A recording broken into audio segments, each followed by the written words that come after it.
I'm gonna be talking about the best modifications for the wall-forged assault rifle. Now, the wall-forged assault rifle is a pretty decent gun. It's not too good, it's not too bad.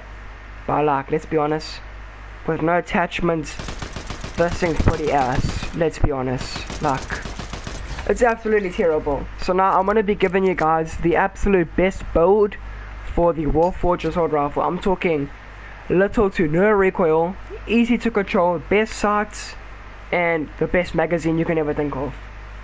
So yeah, let's start with scopes. Now scopes, before we get into the 1.15 or the 1.3, let's do an honorable mention. 4x scope, don't even think about it. No one uses the 4x. Let's not even talk about the thermal scope, and let me give you a reason. This is probably the worst scope to ever put on the Warforged. Reason is, look how much recoil. The recoil is just so terrible with this thermal scope. It's absolutely horrendous. So thermal scope is not even a question. You want to keep the thermal scope off. It's pointless having the thermal scope on. It's pointless having the 4x scope on. Now you could use the Holo Optic 13 or the Holo 13 Optic scope, which isn't that bad. But the problem is, like, for me it feels like there's a lot of shake when using it. Like, I just feel like there's a lot of shake when I'm using the scope, but that doesn't really make sense. But compared to the 1.15, which is the scope I would be using on this gun, it feels like there's barely any shake. Like, it just feels so accurate compared to the 1.15. I mean, not the 1.15, the 1. Whatever, the Holo Optic. This scope here, the 1.15 red eye sight, is such a good scope. It's probably the best for most assault rifles. It's the most accurate, and it's the easiest to aim with, because it's literally just a dot. You know where you're aiming when it's just a dot. So it's absolutely amazing for the scope. Definitely the best scope out there for this gun. So now we've got the scope covered. Now we're going to go on to magazine. Now let's be honest, this magazine isn't really too long. It's not too long. It goes from 35 right up to 45. It's an extra 10 bullets. It's so good. So you can constantly keep pressure on players and just spray into people's boxes. Like, it's basically non-stop pressure. And if, like, okay, I'm on keyboard and mouse on a PS4. If you're on a PC, you're getting no recoil.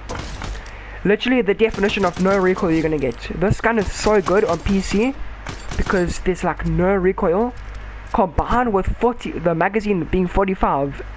Amazing weapon. You can put pressure on literally every player. Now we're gonna be talking about the ammo barrel. Reducing time to ADS. This is the regular time. Pretty quick. This is with the foregrip one. It's like just barely quicker. We've got the laser, increases hip fire accuracy. This is it without the hip fire. It's not that bad. And then this is it with the hip fire mod on.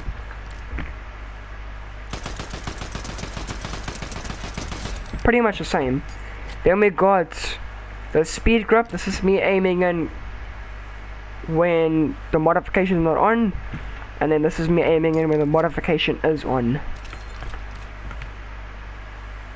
It makes you a bit faster, but it's barely noticeable.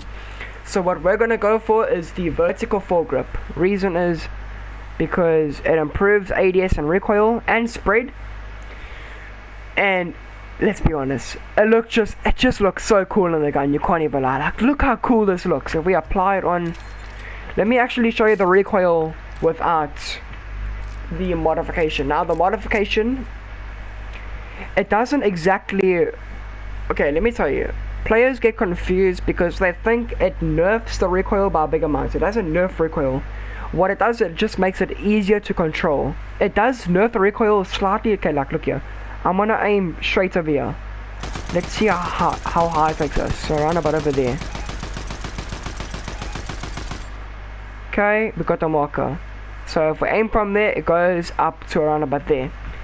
Now if we put the modification on, it's gonna be a lot easier to control the recoil, and there will be slightly, just very slightly less recoil, but like that's very slight.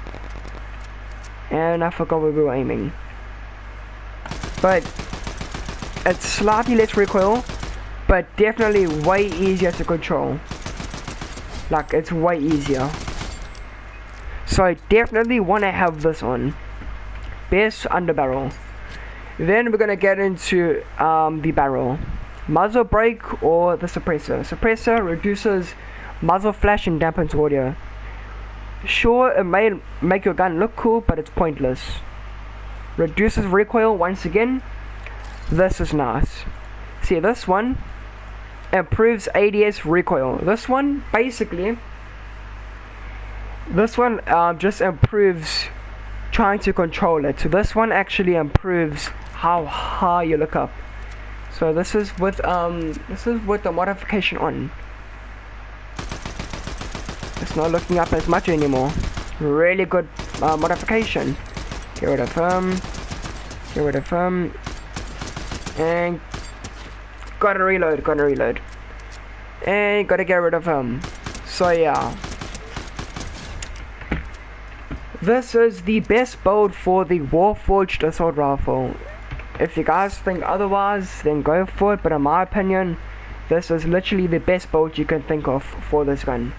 Without further ado, if you enjoyed, make sure to like and subscribe. The next video will be about that gun. I forgot what it's called. What is it? The Nemesis AR. But yeah, I'll catch you in the next one. Peace out.